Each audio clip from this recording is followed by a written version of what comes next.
जब बादल गरज रहे हो, तूफान आ रहा हो, तेज बारिश आ रही हो, तो सारे पक्षी तुम्हें घबराए हुए अपने घोंसलों की तरफ जाते हुए दिखेंगे।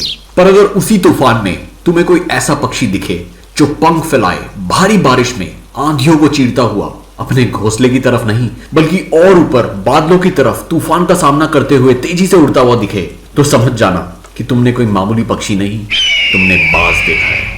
एक बार अब्दुल कलाम ने कहा था that all birds find shelter during a rain but eagle avoids rain by flying above the clouds.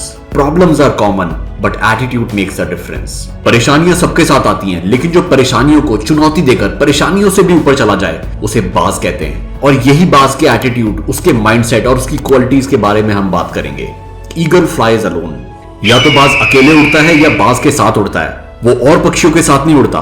बाज की मेंटालिटी और पक्षियों से बहुत अलग होती है। उसे भीड़ का पार्ट बनने का कोई शौक नहीं है, तभी वो और पक्षियों से तेज और आसमान में बहुत ऊपर उड़ता है। कभी कभी कौवा उसके ऊपर बैठ जाता है उसे परेशान करने के लिए, उस पे चोंच मारता है, पर बाज उसे कुछ नहीं कहता, बस अपनी उड़ान को वो इतना ऊपर कर देता है, इतना ऊपर कर देता है जिसे कौवा झेल नहीं पाता, और ऑक्सीजन की कमी होने के कारण कौवा खुद ही बेहोश होकर नीचे गिर जाता है। तो हमारे लिए लर्निंग ये है कि यार कभी भी परेशानियां आए, हड़बड़ाओ मत, घबराओ मत, और अपने आप को इतना स्ट्रांग बनाओ कि परेशानियां तुम्हारा कुछ ना उखाड़ पाए। तुम्हें भी बाज की तरह चैलेंजेस से ऊपर उठना है, तुम्हें भी बाज की तरह मुसीबतों में मजा ढूंढना है। बाज की दूसरी क्वालिटी है क्लियर फोकस एंड विजन। बाज 3 किलोमीटर दूर से अपने टारगेट, अपने शिकार को देख लेता है और फिर अपना माइंड मेकअप करने के बाद अपने शिकार की तरफ तेजी से जाता है। फिर उसे फर्क नहीं पड़ता कि मौसम कैसा है, बीच में पेड़ आएंगे, फिर वो शिकार को मारकर ही मानता है। वो वेट नहीं करता कि कोई उसके लिए खाना लेकर आएगा, वो खुद अपना शिकार करता है। उसको क्लियर है कि उसको अपने खाने का अरेंजमेंट खुद ही करना है, इसलिए वो कभी भी भूखा नहीं मरता,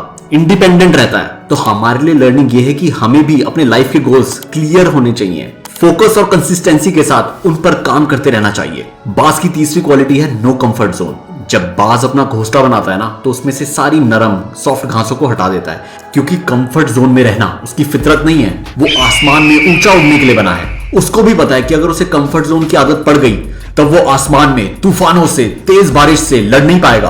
वो अपने बच्चों के लिए भी सिर्फ शुरुआत में ही घोंसले में सॉफ्ट नरम घास रखता है और धीरे धीरे उस नरम घास को निकाल देता है, जिससे उसके बच्चों को भी कंफर्ट जोन की आदत ना पड़ जाए। क्योंकि बाज की फितरत उन लोगों की तरह नहीं है जो बेड पर पड़े रहते हैं, क्योंकि बाज आसमानों में बादलों से भी ऊपर उड़ने के लिए पैदा हुआ है। क्योंकि वो कंफर्ट जोन में नहीं रहता, तभी वो आसमान पे राज करता है। भाई अगर एक पक्षी को भी पता है कि कंफर्ट जोन में रहकर कुछ बड़ा हासिल नहीं होगा, तो भाई तू तो इंसान है, अच्छे बुरे का फर्क पहचानता है, फिर तू क्यों टीवी के सामने बैठकर अपनी जिंदगी बर्बाद कर रहा है। अगला पॉइंट है हार्डशिप। यार बाज सारे पक्षियों में ज्यादा लंबी लाइफ जीने वाले पक्षियों में से एक है, जिसकी उम्र लगभग 70 साल है। इसके लिए उसे बहुत मुश्किल और दर्दनाक प्रोसेस से गुजरना पड़ता है। एक्चुअली 40 साल बाद उसकी चोंच मुड़ जाती है, जिससे वो ठीक से शिकार नहीं कर पाता। पंजे के नाखून खराब हो जाते हैं, पंख खराब हो जाते हैं। इस वक्त उसके पास सिर्फ 2 ऑप्शन होते हैं, या तो ऐसे ही मर जाओ या फिर दोबारा से बाउंस बैक करो।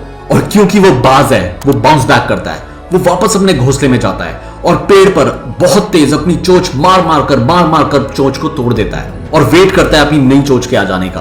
और जैसे ही नई चोंच आती है और फिर उसी नई चोंच से अपने पंजों के नाखूनों को खींचकर उखाड़ देता है, अपने सारे पंखों को भी खींचकर निकाल देता है और वेट करता है दोबारा नए पंख और नाखूनों के आने का।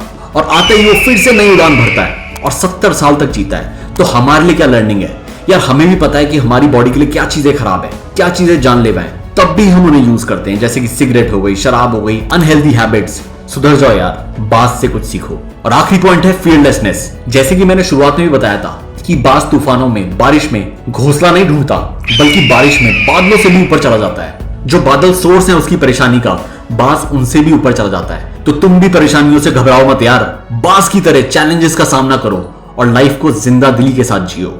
वीडियो अच्छी लगी हो तो लाइक करना, शेयर करना और ऐसी ही वीडियो देखने के लिए सब्सक्राइब करें।